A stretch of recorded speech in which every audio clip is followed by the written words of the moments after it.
Hello, welcome back to the channel. I am yours truly, and today we're going to look at USC for 2023, their schedule predictions. But before we get into 2023, let's recap 2022. Uh, USC brought in Lincoln Riley along with Caleb Williams, their quarterback. They both came from Oklahoma, along with some other players that came from Oklahoma. USC went 11-1, which was a major improvement for USC compared to going like 5-7, 4-8 the year before. Their only loss came to Utah on the road, which was a very close loss for USC. Anyways, they got to the Pac-12 title game and they lost again, this time to Utah.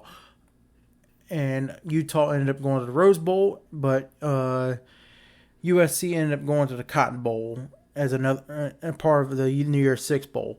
Well, USC faced off with Tulane, the Group of Five team that was the highest ranked among the Group of Five teams, and well, Tulane came back being down big and beat USC. So, two pretty embarrassing losses for USC at the end of the season. One coming to Utah and the other coming to Tulane. Now, for USC to take the next step, they got to fix that defense. There's just so many blown coverages, missed assignments, broken tackles. They were able to make it up for the most part with their high-flying offense, averaging a bazillion amount of points per game. But I think you need to fix that defense for you to be able to make the college playoff, much less win a game in the college playoff. Because you're going to run into a game where the offense is sputtering and you're going to need your defense to step up to hold the other team's offense instead of them letting them score a bazillion amount of points as the USC defense did last year. The only thing that USC led in the country with was turnover margin, which it's great to win the turnover battle, but there's just not all turnovers are equal or are made equally. I mean, you can get a fumble that bounces your way. There you go. Or a tip pass, you can get a pick, Anyways, enough of that. Let's get to some of the odds for USC in 2023. As we take a look at USC's odds for 2023, first we'll get into the over-under win total. For USC, according to Vegas, they think that USC's over-under win total is going to be at 10. So what that means when it's exactly at 10, well, first, if you believe that USC is going to go 11-1 or 12-0, you bet the over. If you believe that USC is going to go 9-3 or worse, you bet the under.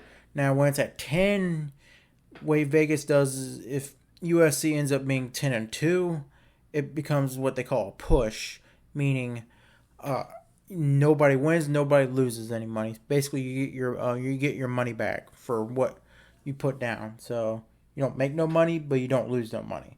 For USC, the national title odds this year for them is at plus 1,400.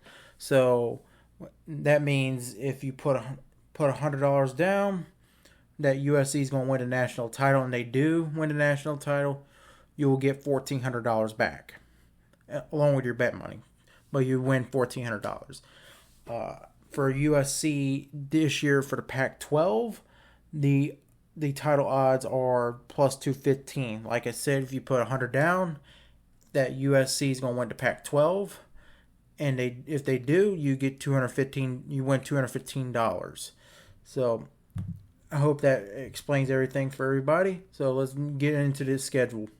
As we take a look briefly at USC's schedule for 2023, one thing I noticed is that USC has a very early bye week.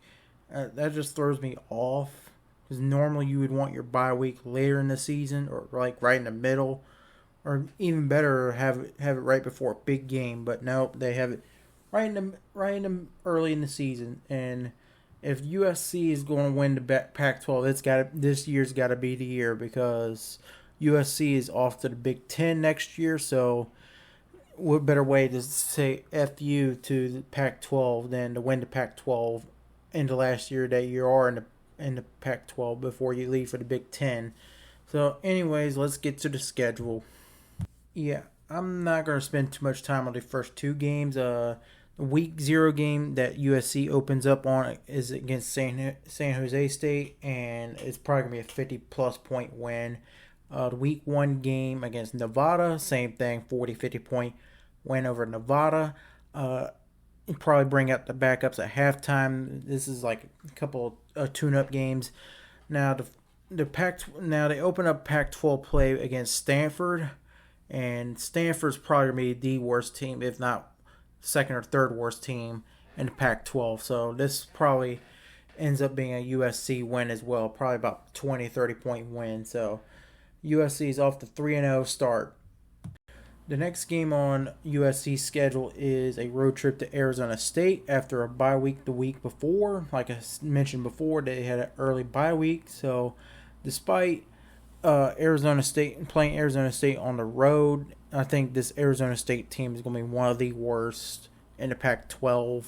I mean, you can make an argument it could be the fourth or fifth worst team, however you want to put it. Anyways, yeah, I think USC is going to win comfortably at Arizona State. Next game on the schedule is a road trip to Colorado this time, and there's going to be a lot of hype and a lot of attention to this game due to Dion coaching at Colorado.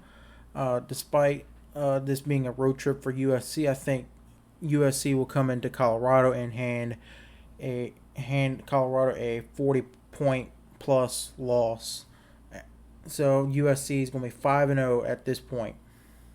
The next game on USC's schedule is a home game with Arizona. Now, to me, this feels like a trap game for USC because this is a game right before a big time game with Notre Dame the next week out.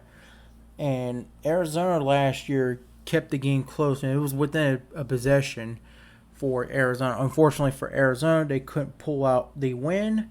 So I don't think they're going to pull out a win this time in USC. So USC gets a win over Arizona in this one. The next game on USC's schedule is a road trip to Notre Dame, and one of the biggest games of the season for the college football world. I think Notre Dame is going to be much better this year than they were last year, especially at quarterback. They brought in Hartman, like I mentioned with the Ohio State video.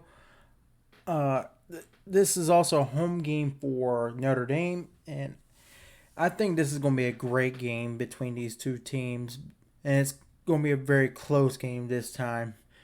But something tells me that USC is going to pull out a win here at Notre Dame to remain unbeaten and at 7-0.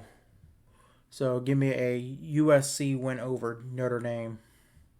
The next game on USC's schedule is another tough game. This time it's Utah, but they get Utah this time at home.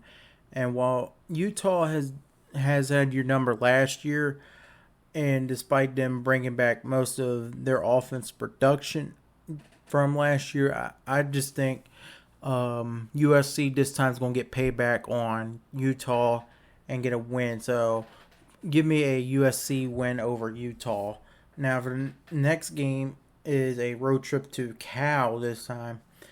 Cal last year, like Arizona, was able to keep the game close and kept it within a touchdown. Fortunately for Cal, they couldn't pull off the upset. So, and I don't think they're going to pull off the upset this time, even at home. So, give me a USC win over Cal, and they are 9-0 on the season at this point. Now, for the last three games on the schedule, this could be argued this is the toughest three games that USC is going to play this year outside of Notre Dame. Starting off with a home game with Washington. Washington is going to be returning a lot on offense, including Michael Penix. And this game is going to be at home for USC. So I got a feeling this is going to be a great game between these two teams because both teams could put up some points. I'm feeling like pulling the upset alert alarm on this one, and I'm calling for a upset win over USC. So USC takes their first loss of the season to Washington. The next game on USC's schedule is the road trip to Oregon this time, and Oregon, just like Washington, is returning their quarterback Bo Nix as well. And Oregon is one of the toughest places to play in the Pac-12. And you know the expression, "Don't let a team beat you twice." I think this is going to be the case for USC. I think they're going to let Washington beat them twice. Therefore, I think USC is going to take another loss, this time to Oregon on the road. So give me a USC loss to Oregon. And for the last game on USC's schedule, they will play UCLA, their crosstown rival, in a home game, even though UCLA, all they need to do is just take a bus ride to USC. But anyways, it's a home game for USC. And UCLA, I think, is going to be a little bit worse off this year, as they're having to replace a lot of production on offense. And therefore, I think USC ends the season with a win over UCLA, making the season at 10-2, according to my prediction. So that wraps up the 2023 schedule prediction for USC. Now, obviously, by my prediction, they're going to go 10-2. I think this is about middle of the road for USC as far as the floor and the ceiling. Now, a little disclaimer here. This is not me trying to say that they're going to lose to these teams exactly. I just feel like these are the two best spots where USC may take a loss. Because the thing about doing predictions is that it's easy just to say USC is going to go 10-2. Okay. Where's the two losses are going to be coming from? See, that's where I try to pinpoint that. USC could easily win over Washington and lose to Notre Dame, or beat Oregon and lose to Notre Dame, or vice versa. So it's not me saying that they're going to lose to these two teams exactly, but anyways, I think the ceiling for USC is obviously 12-0. They beat everybody on the schedule, go to the Pac-12 title game, and probably go to a college playoff. The floor for USC, I would say, is probably 9-3. Like, if they regress on offense or defense doesn't get any better, I think 9-3 is kind of like the floor.